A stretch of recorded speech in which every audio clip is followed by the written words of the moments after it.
Hi, today we'll be looking at a prototype I'm working on called Hyperdrive Odyssey. Hyperdrive Odyssey is a one-player sandbox game set in kind of a wild space, travelling from planet to planet, completing missions, gathering resources, and fighting or evading space pirates. Your ship is represented by this lovely meeple over here, and the systems that you can use with your ship are detailed on these two cards here. The other cards make up the game map, which you can see the different planets and routes between them, and also on the back of the one that's not being used is the details of the mission. The setup for each game is listed on the mission card, so we have a start position in Naturas in this case, so your ship marker goes on there. We have starting resources, so we track weapons on here, so each of our ship systems start on energy level 1. We have 3 money, we have 1 hyper die with 3 power on there, so they always starts on the Q space. I think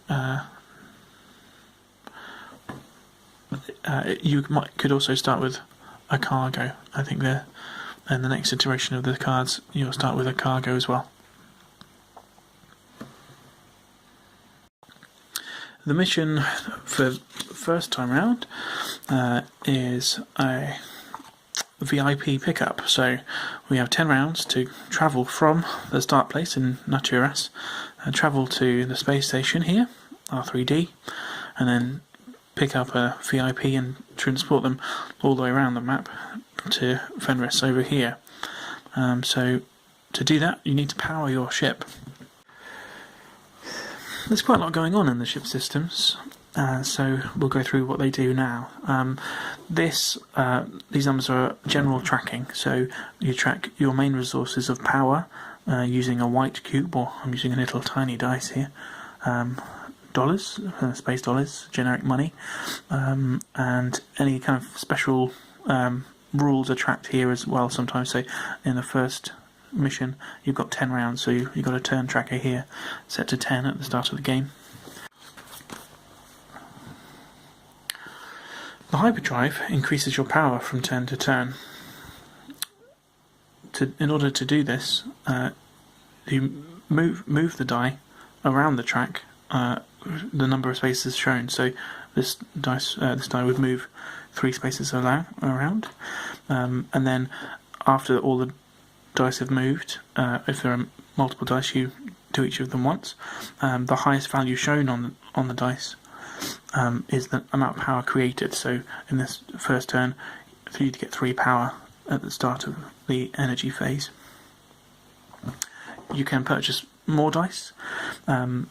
Once this happens, there's a kind of a chance to skip. So say that this is the beginning of the second turn, and I had I purchased an extra die, then I could. They always get placed in the queue space. If the queue space is full, it skips over.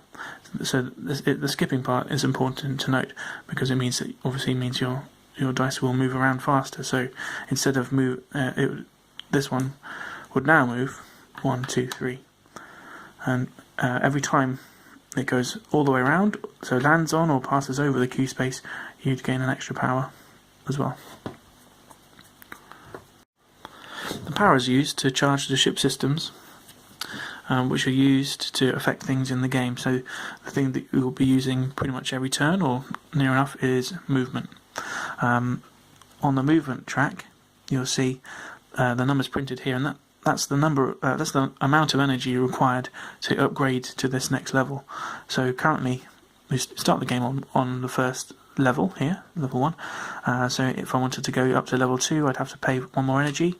To get to number 3, I'd have to pay 2 more. So I've paid 3 in total to get up to this level.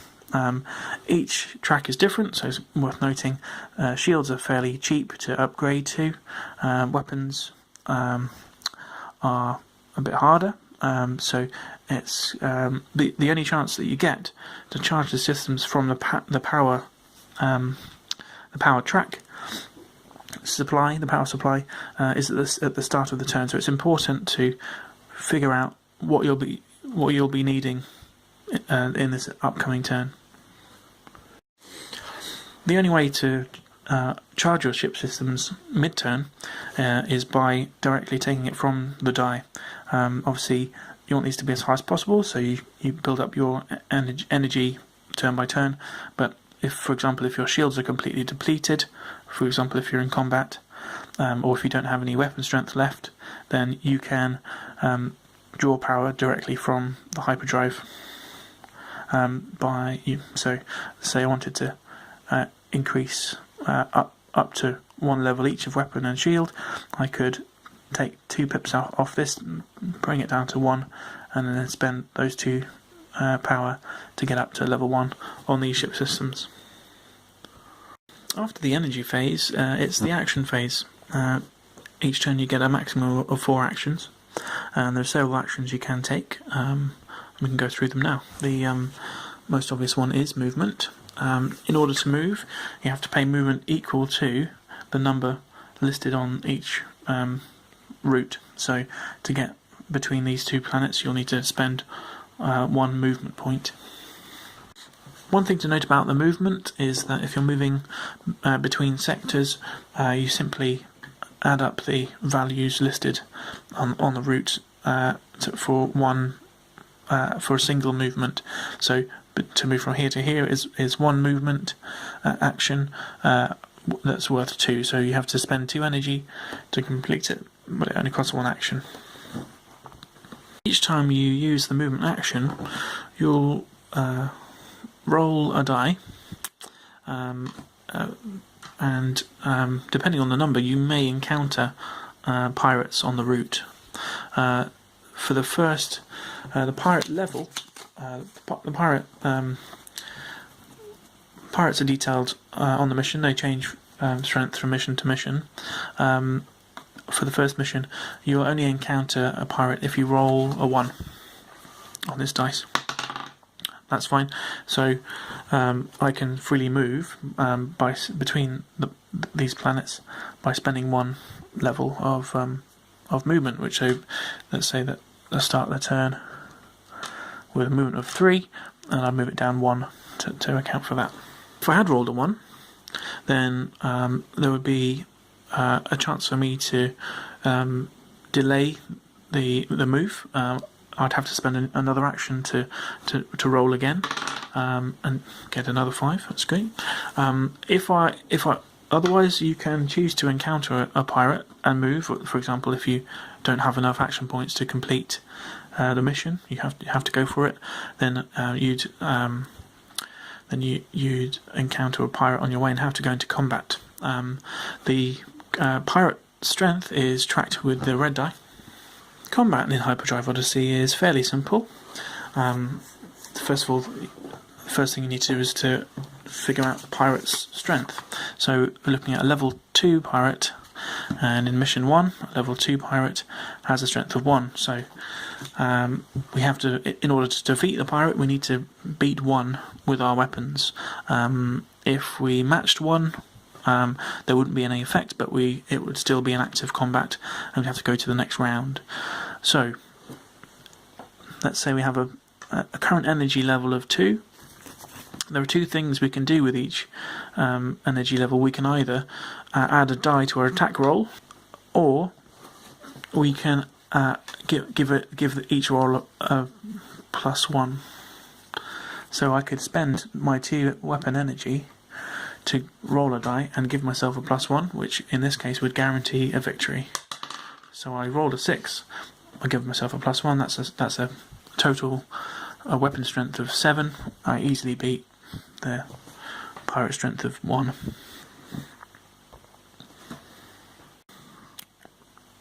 At the start of the game, it's quite easy to do combat.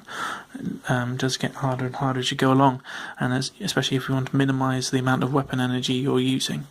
So, for example, if I was facing a strength 3 pirate and I didn't didn't make that 3, whatever's left over is reduced from my shield. So if I rolled a 2 and that's all I had, then my shield strength would go down by 1 to absorb the damage. It can go to 0, but if it goes below 0, then the ship is destroyed and you lose the game. In this case, however, the combat was successful and I complete the move to the next planet. Many planets have a symbol next to them, so in this case, Beetalf has a little N symbol, and that means that it is rich in ammonia, which is a valuable resource in this area of space. Resources are held in the cargo area, which is this part of the tracker here. So I currently have 1 cargo free, so if I wanted to, I could spend an action and spend a power to mine on Beetalf and gain some ammonia. Whenever I reach a planet that has a little dollar symbol, which means it's a trading planet, I can trade that in at that stage for the number of credits, number of money listed at the bottom of the mission, so I can gain resources that way. Trading is another action which requires 1 action point, and with that you can purchase special items. You can purchase that's where you can purchase extra dice for your hyperdrive. You can purchase extra cargo. When you purchase an extra cargo, it just goes here in the kind of generic cargo area. So I could spend some money, get some better things for my ship, and then in the next energy phase I could spend power to add that to the hyperdrive. Or if I could, sometimes there will be special items that I can buy. So, for example, if I spent $5, I could purchase a booster. So instead of the resource areas, we go in the special item areas here. So that's item A, and it's a special rules here. Once per turn, increase your move by 1, which is very handy. So that would just sit there and take up a cargo slot. Another action you can take is to search for bounty. So what you do is you would spend an action to try and look for a pirate to go into combat with. The special thing about searching for bounty is that if you are successful in the combat and destroy the pirate ship, you receive credits equal to the level of the pirate that you've defeated. So if you've got a nice juicy level 6 pirate, then you would get 6 money from there, 6 space credits. There's literally nothing else you can do. You can spend two actions to go into hard labour and get some paid work, and you for that you get one credit, 1 space money. And that's Hyperdrive Odyssey. Thanks for watching, and let me know what you think.